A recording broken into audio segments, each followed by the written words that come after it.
I'm glad that we didn't have it when we were children, and I think it's destroying their lives, really. So there are kinds of phones you can get that aren't smartphones that kind of just allow you to message and ring your children. That's the only kind of phone that I think that children should have these days, even if all their friends have got the latest and greatest. It's your job to keep them safe, not be liked by them. If they hate you, that's fine. You're keeping them safe.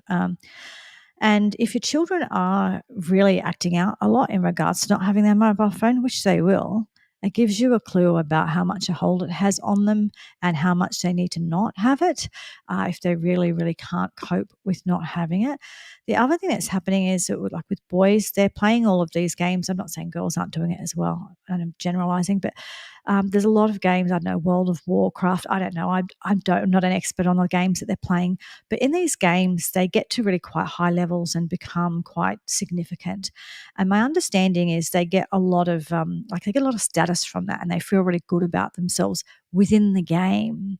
The problem is that they cannot do that in real life, and often they're the sort of person that in real life is not seen and not heard and not popular, and so they're getting really, really addicted to staying on the game because, of course, if that's the place where you feel good about yourself, that's a problem. So again, young people need to be socializing. They need to be out in the world and socializing.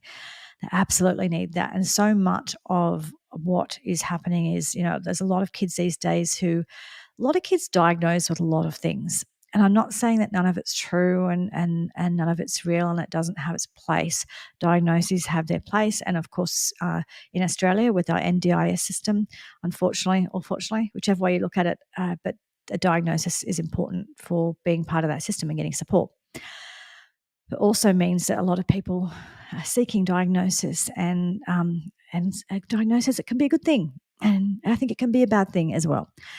Especially a lot of the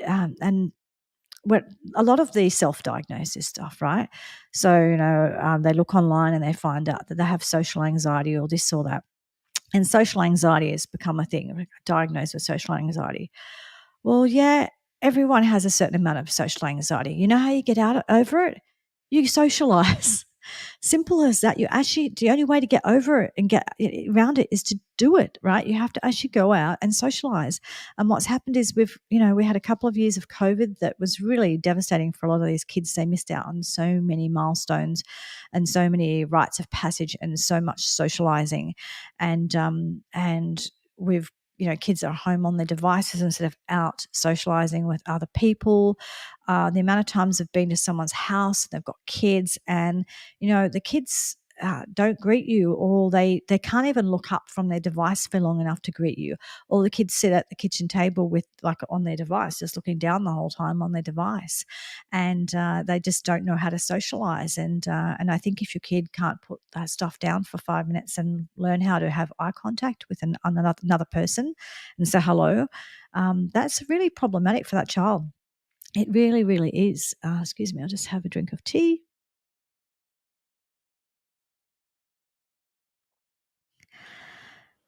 And I'm not meaning to have a go at anyone. I'm just we've got to identify the issue and understand how big a problem this is.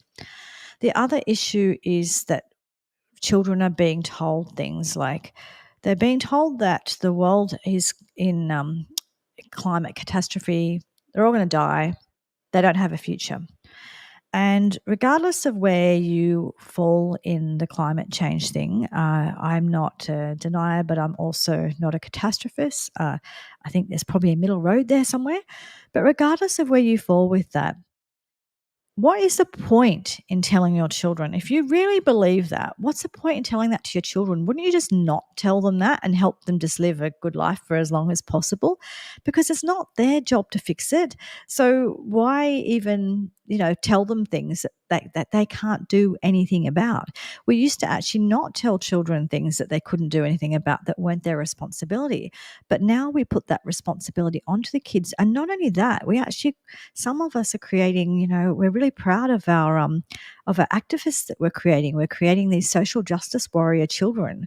So instead of being allowed to just be kids and not have to think about the world and not having to worry about all that stuff. We've actually got them shouldering the world's problems and thinking that it's their job to fix it. Not only that, but they're told that adults don't care about the climate, adults don't care about the planet. We're all trying to destroy it, and and they've got to fix it. And no wonder they're doing stupid things like throwing paint on beautiful paintings and trying to destroy them, or soup or whatever they throw on them, or hanging them, dangling themselves off bridges and stuff like that. I mean, it's absolutely ridiculous. And it's not helping anyone. However, if you thought that you had no future and that nobody cared about it, you'd be doing something stupid like that too.